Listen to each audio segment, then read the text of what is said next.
भाभी, मैंने बर्तन धो दिए हैं। अगर कोई और काम है तो वो भी बता दे, मैं कर दूँ। आईना, तुम्हें कितनी दफ़ा कहा है कि काम नहीं किया करो। मुझे तुमसे कोई काम नहीं कराना। तुम बस खुशी खुशी ज़िंदगी गुजारो। आखिर तुमने अगले घर जाना है। अभी से तुम्हें मैं थका दूँ काम करा करवा के तो आगे क्या करोगी? हरगिज़ ऐसा नहीं होगा। तुम जानती हो ना, मैंने तुम्हें कभी भी अपनी नंद नहीं समझा। मैं अपनी बहन और बेटी की तरह प्यार करती हूँ। चुपचाप रहा करो, कोई काम नहीं करना तुमने। अरे इस बात में तो कोई शक नहीं, मेरी भाभी दुनिया की बेस्ट भाभी हैं। आप मुझसे जितनी मोहब्बत करती हैं ना, उतनी कोई भी भाभी अपनी नंद से नहीं करती होगी। वाकई नहीं लगता कि आप मेरी भाभी हैं।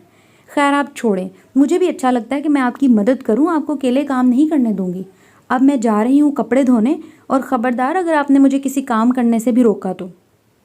अरे आईना रुको, कोई ज़रूरत नहीं है कपड़े धोने की। आईना, एक तो ये लड़की मेरी एक बात नहीं सुनती।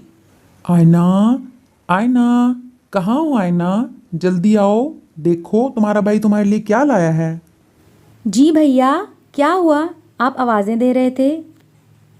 आईना देखो, मैं तुम्हारी पसंद के आम लाया हूँ।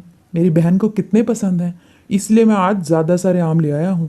इन्हें चुप करके उठा के संभाल लो, ठीक है? अब ये तुमने ही खाने हैं सारे। अरे वाह भैया, आपको याद था कि मुझे आम पसंद है।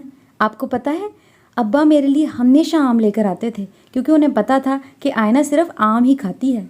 आप वाकई बहुत अच्छे हैं। अब्बा के जाने के बाद आपने मुझे कभी एहसास नहीं होने दिया कि मेरे माँ बाप नहीं हैं। आप और भाभी ने हमेशा मेरा बहुत ख्याल रखा है। आयना, इस टाइम कहाँ जा रही हो? देर हो जाएगी, तुम्हारे भैया भी आने वाले होंगे। रात हो जाएगी, कल चली जाना। वो भाभी, मुझे शनाया से ज़रूरी काम था, इसीलिए बस मैं उससे मिलने जा रही हूँ। थोड़ी ही देर में वापस आ जाऊँगी, और भैया आएंगे तो उन्हें बता दीजिएगा कि शनाया घर गई है। वैसे मैं रात होने से पहले ही वापस आ जाऊँगी। ठीक है आयना, तुम चली जाओ और टाइम से आ जाना। अब ऐसा करो, देर नहीं करो वरना अंधेरा हो जाएगा। जाओ। जी भाभी, मैं चलती हूँ, खुदा हाफिज़। 2 दिन बाद मेरी सालगिरह है और किसी को भी याद नहीं है। मेरा इतना दिल चाहता है कि मेरी सालगिरह भी धूमधाम से मनाई जाए। केक हो, पूरे घर में सजावट हो, गिफ्ट हों, ज़्यादा सारे लोग आएँ।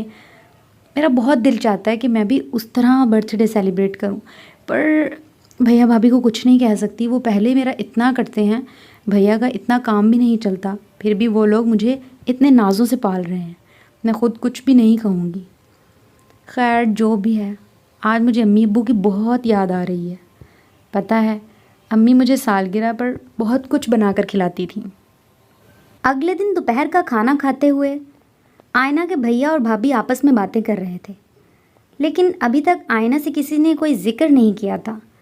इसलिए आयना बस एक ही सोच में गुम थी कि उसके भैया भाभी को उसकी बर्थडे के बारे में नहीं पता। लगता है भैया भाभी को मेरी सालगिरह का बिल्कुल भी नहीं पता। दोनों ने जिक्र ही नहीं किया। सिर्फ एक दिन रह गया है और किसी ने कोई बात ही नहीं की। शायद कि इस दफ़ा मुझे ये लोग सालगिरह मुबारक भी ना कहें। खैर जो भी है, मेरा बहुत दिल चाहता है कि मैं भी अपनी सालगिरह मनाऊं। काश।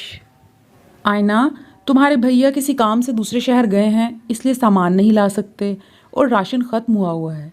मैं तुम्हें कुछ लिस्ट बना देती हूँ सामान की, वो जाकर बाज़ार से ले आओ। सामान ज़रूरी है, इसलिए अच्छे से देखभाल कर सारा सामान लेकर आना। ठीक है भाभी, आप मुझे वो लिस्ट दे दें। आप परेशान मत हों, मैं सारा सामान देखकर अच्छे से ले आऊँगी। आप मुझे वो लिस्ट ला दें। उसके बाद आयना बाज़ार जाने की बजाय रास्ते में एक नहर के पास बैठ गई, क्योंकि आयना बहुत उदास थी। आज आयना की सालगिरह का दिन था और उसे किसी ने भी मुबारकबाद नहीं कही थी। और तो और उसके भैया भी शहर से बाहर चले गए, भाभी तक को याद नहीं था। इसलिए आयना बहुत उदास थी। अम्मी अब्बू, आज किसी ने भी मुझे सालगिरह विश नहीं की। आज मेरी सालगिरह का दिन है और किसी को याद ही नहीं है। भैया भाभी को तो मेरी हर बात याद होती है, पर मुझे समझ नहीं आ रही कि मेरी सालगिरह ही क्यों भूल गए हैं। मेरा तो इतना दिल चाह रहा था, केक काटूंगी, गिफ्ट मिलेंगे, लोग आएंगे, लेकिन कुछ भी नहीं हुआ। मुझे बाज़ार भी नहीं जाना। काफ़ी घंटों के बाद आयना आखिर घर की तरफ चल ही पड़ी। आयना बहुत उदास थी, इसीलिए वो बाज़ार भी नहीं गई। लेकिन ये क्या, जैसे ही आयना घर पहुंची, घर में तो सारा मंजर ही बदला हुआ था। Happy birthday to you, happy birthday to you. आज आयना का ख्वाब पूरा हो गया था, क्योंकि जिस तरह आयना चाहती थी, एक बड़ा केक, गिफ्ट, डेकोरेशन, सब कुछ वैसा ही तो था। वो बहुत गलत सोच रही थी, लेकिन उसके भैया भाभी कुछ भी नहीं भूले थे और उसकी भाभी ने अपनी नंद की सालगिरह को ऐसे मनाया जैसे कि इंसान अपने बच्चों की सालगिरह मनाता है। आयना के दिल की ख्वाहिश पूरी हुई और वो बहुत खुश थी।